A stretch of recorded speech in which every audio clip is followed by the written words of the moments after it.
మలయాళ beauty Amala Paul Telugu వారికి కూడా సుపరిచితమే. ఇద్దరు అమ్మాయిలతో మూవీలో అమాయకమైన అమ్మాయిగా టాలీవుడ్ ప్రేక్షకులను అలరించింది. గత నెలలోనే అమలా పాల్ మగబిడ్డకు జన్మనిచ్చిన సంగతి తెలిసింది. ప్రస్తుతం ఈ ముద్దుగుమ్మ మలయాళ చిత్రం లెవెల్ క్రాస్ మూవీతో ప్రేక్షకుల ముందుకు రానుంది. తాజాగా ఈ సినిమా ప్రమోషన్స్లో భాగంగా కేరళలోని ఎర్నాకులంలో ఓ కాలేజీలో నిర్వహించిన ఈవెంట్కు హాజరైంది అమల. అయితే ఈ కార్యక్రమంలో అమలా పాల్ ధరించిన డ్రెస్పై నెట్టింట చర్చ నడుస్తోంది. అలాంటి డ్రెస్లో కాలేజ్ ఈవెంట్కి రావడం అసభ్యకరంగా ఉందంటూ నెటిజన్స్ మండిపడుతున్నారు. పొట్టి దుస్తులతో కనిపించి విద్యార్థులకు ఎలాంటి సందేశం ఇస్తున్నారని ఆగ్రహం వ్యక్తం చేస్తున్నారు. విద్యా సంస్థల్లో నిర్వహించే ఈవెంట్లకు వెళ్లేటప్పుడు మినిమం సెన్స్ ఉండాలి కదా అని విమర్శిస్తున్నారు. అయితే తన డ్రెస్పై వస్తున్న విమర్శలపై అమలా పాల్ తాజాగా రియాక్ట్ అయింది. ఆ డ్రెస్లో తాను సౌకర్యంగానే ఉన్నానని, అలాంటి డ్రెస్లో ఈవెంట్కి వెళ్లడం తప్పుగా అనిపించలేదని తెలిపింది. కానీ ఆ కార్యక్రమంలో తన ఫోటోలు ఎలా తీశారనేదే అసలు సమస్యని చెప్పుకొచ్చింది.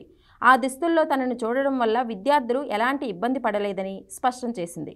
అంతేకాకుండా తాను అన్ని రకాల దుస్తులు ధరిస్తారని చెప్పిన అమలా పాల్ డ్రెస్ ఎంపికలో విద్యార్థుల్లో ఆత్మస్థైర్యం నింపేందుకే అలా కనిపించానని తెలిపింది.